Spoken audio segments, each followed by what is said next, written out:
बिस्मिल्लाहिर्रहमानिर्रहीम। आज हम पढ़ने लगे हैं biological molecule chapter number 2 of first year biology. ये बिल्कुल उसी तरह इंपॉर्टेंट है जिस तरह चैप्टर नंबर 8 किंगडम फंजाई वाला अहम था। इसका एक एक लफ्ज़ याद करना है। इसमें से लॉन्ग क्वेश्चन भी आते हैं, शॉर्ट भी, एमसीक्यूज भी, इसलिए इसे एक एक लफ्ज़ अच्छी तरह से देखना है। सबसे पहले हम पढ़ने लगे हैं बायोकेमिस्ट्री की तारीफ। ठीक है, ये शॉर्ट क्वेश्चन है, बायोकेमिस्ट्री शॉर्ट क्वेश्चन है। तो अब बायोकेमिस्ट्री क्या है? ब्रांच ऑफ बियोलॉजी है, we deal with study of, ये दो चीज़ों की स्टडी करती है, एक केमिकल कंपोनेंट्स और वो केमिकल रिएक्शन, वो केमिकल कंपोनेंट और केमिकल रिएक्शन जो जानदारों के जिस्म में हो रहे होते हैं। ठीक हो रही है। अब हम पढ़ने लगे हैं ये बायोकेमिस्ट्री का नॉलेज क्यों ज़रूरी है, इसकी इंपॉर्टेंस क्या है, ये भी शॉर्ट क्वेश्चन है। तो बायोकेमिस्ट्री की इंपॉर्टेंस में आपने 3 पॉइंट याद रखने हैं। इसका नॉलेज जो है वो ज़रूरी है फॉर अंडरस्टैंडिंग एनाटमी और फिजियोलॉजी, फिजियोलॉजी और एनाटमी को समझने के लिए ज़रूरी है। दूसरा, हमारे जिस्म यानी ऑर्गेनिज्म के जिस्म की जितनी भी स्ट्रक्चर हैं वो सारी की सारी इन केमिकल कंपाउंड से मिलकर बनी होती हैं। तीसरा ये लिखना है कि हमारे जिस्म के अंदर जितने भी रिएक्शन हो रहे हैं, फोटोसिंथेसिस है, रिस्पिरेशन है, मसल कंट्रैक्शन है, वो तमाम के तमाम बायोकेमिकल टर्म्स हैं। ठीक हो गया। ये 3 पॉइंट आपने याद रखने हैं इसकी इंपॉर्टेंस के। अब हम पढ़ने लगे हैं बियोलॉजिकल मॉलिक्यूल हैं क्या। आपको पता है बियोलॉजिकल का होता है ज़िंदगी यानी जानदार, और मॉलिक्यूल वो मॉलिक्यूल जो जानदारों में पाए जाएं। वो 2 तरह के होते हैं, ऑर्गेनिक और इनऑर्गेनिक। ऑर्गेनिक में fat, vitamin, nucleic acid, protein, carbohydrate, lipid आ जाता है, और इनऑर्गेनिक में water, carbon dioxide, acid, bases, salts, ions वगैरह आ जाते हैं। ये सिर्फ नाम याद कर लेने, ऑर्गेनिक और इनऑर्गेनिक। आगे हम पढ़ने लगे हैं chemical composition of bacterial and mammalian cell. आपको एक किताब में टेबल दिया गया है, उसमें से ना आप जितने पॉइंट याद कर सकें वो याद करने हैं, लेकिन कुछ पॉइंट जो मैं बता रहा हूँ वो लाजमी याद करने हैं। कि आपको पता होना चाहिए कि बैक्टीरिया सेल के अंदर भी वाटर 70% है। वाटर कितना है? 70% है। बैक्टीरिया सेल के अंदर भी 70 है और इंसान के सेल के अंदर भी 70 है। ठीक है, लेकिन जो प्रोटीन है वो बैक्टीरिया सेल के अंदर 15% है, लेकिन जानदारों के, हमारा इंसानों के सेल के अंदर वो 18% है। अगर वो बात करें कि कौन सा ऑर्गेनिक कंपाउंड जिसम में ज़्यादा पाया जाता है, तो आप ये नहीं देखना कि वाटर 70% है ये सबसे ज़्यादा पाया जाता है। उन्होंने ऑर्गेनिक कंपाउंड की अगर शर्त लगाई हो तो वाटर ऑर्गेनिक नहीं है, तो ऑर्गेनिक कंपाउंड में से सबसे ज़्यादा प्रोटीन पाई जाती है। हाँ, अगर इनऑर्गेनिक की बात करें तो सबसे ज़्यादा इनऑर्गेनिक में से वाटर सबसे ज़्यादा पाया जाता है। अगर वो नॉर्मल बात करें कि कौन सा बियोलॉजिकल मॉलिक्यूल जिसम में सबसे ज़्यादा पाया जाता है, तो फिर आपने वाटर देखना है। ठीक है, अगर वो साथ में ऑर्गेनिक मॉलिक्यूल की शर्त लगा दे तो फिर प्रोटीन है, आपने वाटर को सिलेक्ट नहीं करना।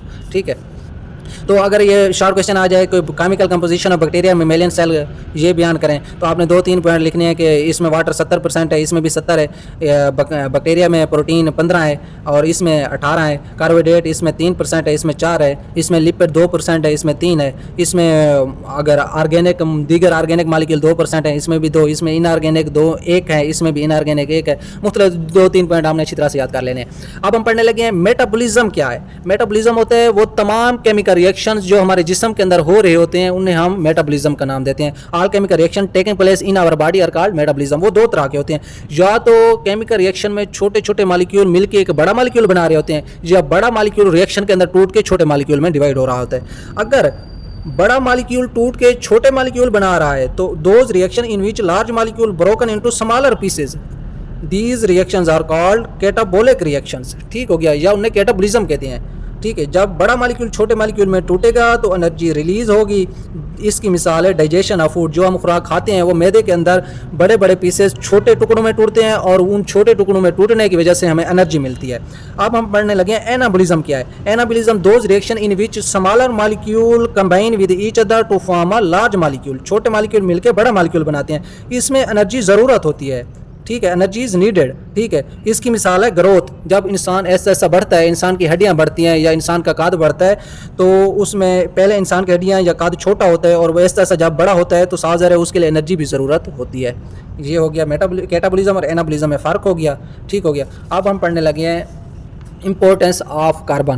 पहले हमने वो शॉर्ट क्वेश्चन पढ़े हैं, ये भी शॉर्ट क्वेश्चन था, ये भी शॉर्ट क्वेश्चन, ये बियोलॉजिकल मॉलिक्यूल भी शॉर्ट क्वेश्चन था और ये भी एक शॉर्ट क्वेश्चन था, और कैटाबॉलिज्म एनाबॉलिज्म भी शॉर्ट क्वेश्चन था। अब हम पढ़ने लगे इंपॉर्टेंस का ऑफ कार्बन। ये लॉन्ग क्वेश्चन है, इसे आपने तफसील से याद करना है। इसे सारा याद नहीं करना, जो पॉइंट मैं बताऊं सिर्फ वही याद करने हैं, बाकी सारा छोड़ देना है। ठीक है, इससे पहले एक पॉइंट ये याद करना है कि ये basic element of organic compound, जितने भी ऑर्गेनिक कंपाउंड हैं उनका बुनियादी एलिमेंट यही है, यानी जितने भी ऑर्गेनिक कंपाउंड हैं वो तमाम के तमाम कार्बन से मिलकर बने हैं। कार्बन उनमें लाजमी होगा क्योंकि ये सेंट्रल पोजीशन में पाया जाता है, इसलिए हम इन्हें स्केलेटन ऑफ लाइफ यानी ज़िंदगी का ढांचा भी कहते हैं, यानी सारी ज़िंदगी इसी कार्बन पर खड़ी है। क्यों? क्योंकि जिस मॉलिक्यूल को भी हम उठाएंगे उसमें कार्बन मौजूद होगा। कार्बोहाइड्रेट को उठाएं, प्रोटीन को, लिपिड को, फैट को, जो भी हम ऑर्गेनिक मॉलिक्यूल देखेंगे उसमें कार्बन मौजूद होगा। अगर हम कार्बन की प्रॉपर्टीज़ की बात करें तो कार्बन टेट्रावैलेंट है। टेट्रा होता है 4, ठीक है। वैलेंट होता है वैलेंसी, जिसकी वैलेंसी 4 हो, मतलब ये 4 बॉन्ड बना सकता है, ठीक है। और वो सारे के सारे कोविलेंट बॉन्ड बनाता है। जब ये कार्बन कंबाइन करता है अदर 4 एटम्स के साथ, 4 एटम्स के साथ मिलता है और 4 कोविलेंट बॉन्ड बनाता है, तो जो शक्ल बनती है उसे हम टेट्राहेड्रॉन बोलते हैं, ठीक हो गया। इस तरह ये कार्बन है ना, इधर इसके साथ हाइड्रोजन के साथ मिला, इस हाइड्रोजन के साथ मिला, इस हाइड्रोजन के साथ मिला, इस हाइड्रोजन के साथ मिला, ये जो शक्ल बनी है इस शक्ल को हम टेट्राहेड्रॉन बोलते हैं, यानी 4 कोनों वाली। टेट्रा का मतलब क्या होता है? 4, हेड्रॉन कोने, 4 कोनों वाली, ठीक है। कार्बन टेट्रावेलेंट कंपाउंड है, क्योंकि टेट्रावेलेंट एलिमेंट है, क्योंकि ये 4 कोवेलेंट बॉन्ड बना सकता है। और ये जब 4 कोवेलेंट बॉन्ड बनाता है तो जो सिमेट्री यानी शक्ल बनती है वो टेट्राहेड्रॉन होती है, यानी 4 कोनों वाली होती है। तो जब ये 4 कोनों वाली शक्ल बनाता है तो ये स्ट्रेट चेन भी बना सकता है, ब्रांच चेन भी बना सकता है, रिंग भी बना सकता है। इसकी ये स्ट्रेट चेन की मिसाल है, ये ब्रांच चेन है, ये रिंग है, ठीक है। इस तरह भी बना सकते हैं, या ये बेंजीन, सिंपल ये बेंजीन भी बना सकते हैं, ठीक हो गया। ये straight chain, branch chain and ring chain, ये 3 तरह से मुख्तलिफ केमिकल कंपाउंड में मिलता है। और हर कार्बन 4 बॉन्ड बना रहा है हर जगह पे, क्योंकि ये टेट्रावेलेंट है। अब शॉर्ट क्वेश्चन अगर आ जाए, वही carbon responsible for variety of organic compound, यानी ऑर्गेनिक कंपाउंड की इतनी वैरायटी का रिस्पॉन्सिबल कार्बन क्यों हो गया? कार्बन रिस्पॉन्सिबल इसलिए है क्योंकि ये स्ट्रेट चेन भी बना सकता है, ब्रांच चेन भी बना सकता है और रिंग स्ट्रक्चर भी बना सकता है, और ये तीनों मिसालें भी दे देनी है। अगर शॉर्ट क्वेश्चन आ जाए कि ऑर्गेनिक कंपाउंड को बनाने के लिए कार्बन फेवरेबल क्यों है, क्यों मुनासिब है? क्योंकि कार्बन 4 बॉन्ड बनाता है और कार्बन स्ट्रेट चेन भी बना सकता है, ब्रांच भी बना सकता है, रिंग भी बना सकता है। अगर ये दोनों शॉर्ट क्वेश्चन आ जाए तो दोनों का जवाब यही है कि ये स्ट्रेट चेन बना सकता है, ब्रांच चेन बना सकता है और रिंग स्ट्रक्चर भी बना सकता है, और ये शक्लें भी बना देनी है, ठीक है। अब हम पढ़ने लग गए हैं, कार्बन जो है ये कंबाइन करता है, हाइड्रोजन के साथ मिल सकता है, ऑक्सीजन के साथ मिल सकता है, नाइट्रोजन के साथ, फास्फोरस और सल्फर के साथ। अगर कार्बन हाइड्रोजन के साथ मिले तो इसे हम when carbon combine with hydrogen it forms carbon hydrogen bond.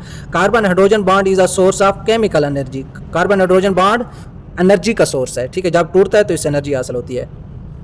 When carbon combine with oxygen this form glycosidic linkage, ठीक है, and this glycosidic linkage is present in carbohydrates. When carbon combine with nitrogen it forms amino acid linkage and this linkage is present in protein, ठीक है। अगर oxygen के साथ मिलेगा तो glycosidic linkage है, अगर नाइट्रोजन के साथ मिलेगा तो ये अमीनो एसिड लिंकेज है, और ग्लाइकोसाइडिक लिंकेज कार्बोहाइड्रेट में पाई जाती है, अमीनो एसिड लिंकेज प्रोटीन में पाई जाती है, ठीक है। ये याद रखना है। उसके बाद ये कार्बन जब मुख्तलिफ अंदाज से मिलता है तो ये मैक्रो मॉलिक्यूल भी बनाता है और माइक्रो मॉलिक्यूल भी बनाता है। मैक्रो होता है बड़ा, मैक्रो का क्या मतलब है? बड़ा, लार्ज।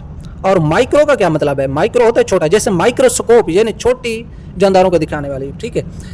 तो मैक्रो मॉलिक्यूल क्या है? Large organic molecules are called macro molecule. Micro molecule की डेफिनेशन क्या है? Smaller organic molecule are called micro molecule, ठीक है।